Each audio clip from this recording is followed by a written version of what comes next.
নমস্কার, তুহিনা নৃত্যগীতি চ্যানেলে সবাইকে স্বাগত জানিয়ে ফিরে আসলাম আমার নতুন একটা টিউটোরিয়াল ভিডিও নিয়ে। আজকে আমার এই টিউটোরিয়াল ক্লাসের পর্ব 21তম পর্বতে পদার্পণ করলো। আপনাদের সহযোগিতা এবং ভালোবাসা এবং আশীর্বাদে আমি এতদূর পর্যন্ত পৌঁছতে পেরেছি, তাই আপনাদের সকলকে জানাই অনেক অনেক ধন্যবাদ। আজকে শুরু করছি 56 নম্বর আধাও থেকে। আগের পর্ব পর্যন্ত 55 নম্বর আধাও অবধি হয়েছিল, তারপরে আমি সংযুক্ত হস্তমুদ্রা সম্পর্কে একটি ভিডিও ছেড়েছিলাম, আর আজকে হচ্ছে 56 নম্বর আধাও থেকে। 56 নম্বর আধাওয়ের বোল হলো স্ক্রিনে আমি লেখাটি দিয়ে দিয়েছি। অনেকে অনুরোধ করেছিলেন আমাকে স্ক্রিনে লেখাটা শেয়ার করার জন্য, বলে না হলে আপনাদের অসুবিধা হয়, তাই আমি স্ক্রিনে লেখাটা দিয়ে দিয়েছি।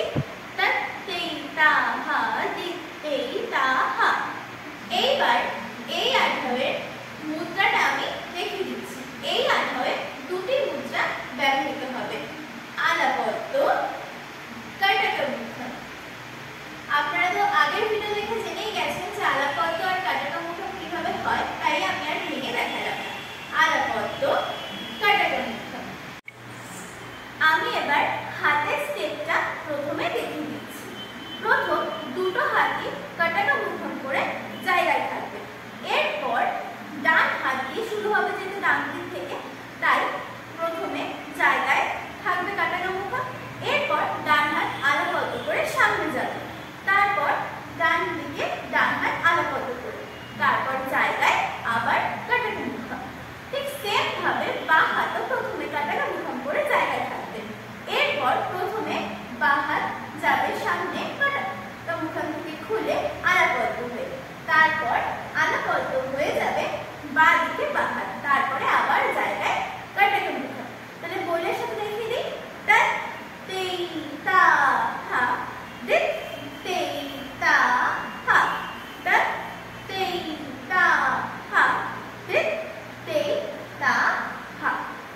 আমি এই আধাওয়ের পায়ের স্টেপটা দেখিয়ে দিচ্ছি। পায়ের স্টেপটা একদম ইজি। ফার্স্টে বক্স বসে জায়গায় প্রথমে ডান পা 1, তারপরে ডান পা একটু সাইডে সরে 2, এবার বাঁ পা পেছনে তো 3, ডান পা সাইডে ফ্ল্যাট 4। কি হলো? ফার্স্টে ডান পা জায়গায় ফ্ল্যাট, তারপরে একটু সাইডে গিয়ে ডান দিকে ফ্ল্যাট, তারপরে বাঁ পা পেছনে তো, তারপরে পা আস্তে করে ফেলে দিয়ে ডান পা সাইডে মানে জায়গায় ফ্ল্যাট। তাহলে কি হলো? আমি ভালো করে একবার বলে সাথে ডান দিকটা দেখে দিচ্ছি, তারপর বাঁ দিকটা আবার দেখে দিচ্ছি।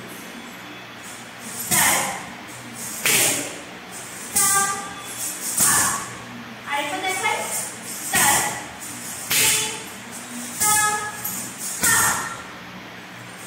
এইবার বাঁ দিকটা দেখাচ্ছি। ঠিক সেম ভাবে প্রথমে পা জায়গায় ফ্ল্যাট, তারপর একটু সাইডে বাঁ দিকে গিয়ে বাঁ পা ফ্ল্যাট। এবার যাবে ডান পা পেছনে তো, তারপর ডান পা আস্তে করে ফেলে দিয়ে বাঁ পা জায়গায় ফ্ল্যাট। তাহলে কি হলো? 1 2 3 4। এবার বাঁ পাটা একবার বইয়ের সাথে দেখে নিচ্ছি। 6 7 8। এইবার সম্পূর্ণ পাটা আমি একবার বইয়ের সাথে পায়ের স্টেপটা পুরোটা দেখিয়ে দিচ্ছি। 7 8 7 8 6 7 8। এবার আমি পুরো আধাওটা বলের সাথে ভালোভাবে দেখিয়ে দিচ্ছি। প্রথমে আস্তে আস্তে মানে সিঙ্গেলে, তারপরে স্পিডে মানে ডাবলে, ভালো করে দেখে। 7 8 7 8 6 7 7 8 7 8 7 8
আপনারা প্লিজ সাবস্ক্রাইব করে রাখবেন। এইবার শুরু করছি 58 নম্বর আধার। 58 নম্বর আধারের গোল আগেটা যেরকম ছিল শুধু তেইতে, এই ক্ষেত্রে সেটা দুবার হবে। তেইতেই তেইতেই দিদি তেই, মানে তেইতেইটা দুবার হচ্ছে, মানে চারবার। আগেটা দুবার, এবার চারবার। তেইতেই তেইতেই দিদি তেই। এই ক্ষেত্রে যে মুদ্রা দুটি ব্যবহৃত হবে আলাপদ্য, কাটাকা মুদ্রা। প্রথমে আমি এই আধারের হাতের স্টেপটা দেখে দিচ্ছি। ঠিক আগের আধার মুদ্রা অর্থাৎ 57 নম্বর আধার মুদ্রা ছিল কি তেইতেই, এইবার সেটা দুবার ঘুরবে, মানে তেইতেই তেইতেই দিদি তেই। আবার সেভাবে বাদিকেও তেইতেই তেইতেই দিদি তেই, মানে আগেরটাতে ছিল একবার, এই ক্ষেত্রে সেই রাউন্ডটা হবে দুইবার। কি হলো? তেইতেই তেইতেই দিদি তেই, তেইতেই তেইতেই দিদি তেই। 55 নম্বর আধারও কিন্তু সেম আধার ছিল, কিন্তু একটা জিনিস গুলিয়ে ফেললে হবে না। সেই ক্ষেত্রে আমরা যখন গোলগুলো বলেছিলাম সেটা ছিল আস্তে আস্তে, তেই তেই তেই তেই দিদি তেই। আর 58 নম্বরের ক্ষেত্রে কিন্তু তেইতেই তেইতেই দিদি তেই, মানে তেইতেইটা স্পিডে হচ্ছে। এই জন্য দুটো আধারের গোল সেম হলেও, তার ফিগার সেম হলেও, স্টেপ সেম হলেও আধার দুটো কিন্তু আলাদা। বলার ক্ষেত্রে, মানে বলার জন্য আধার দুটো কিন্তু আলাদা। এইবার পায়ের স্টেপটা আমি দেখে দিচ্ছি। পায়ের স্টেপটা আগেরটার মতনই, শুধু এই ক্ষেত্রে দুবার হবে। দেখে দিচ্ছি, দেখে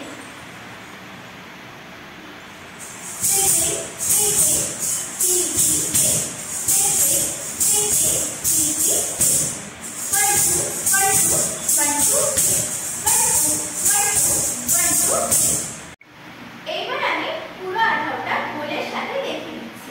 প্রথমে সিঙ্গেল, তারপর ডাবল।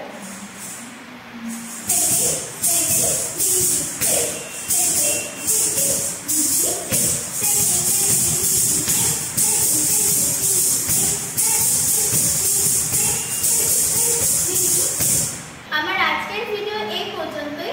যদি আপনাদের ভিডিওটা ভালো লেগে থাকে তাহলে লাইক, কমেন্ট, শেয়ার করে দেবেন। নমস্কার।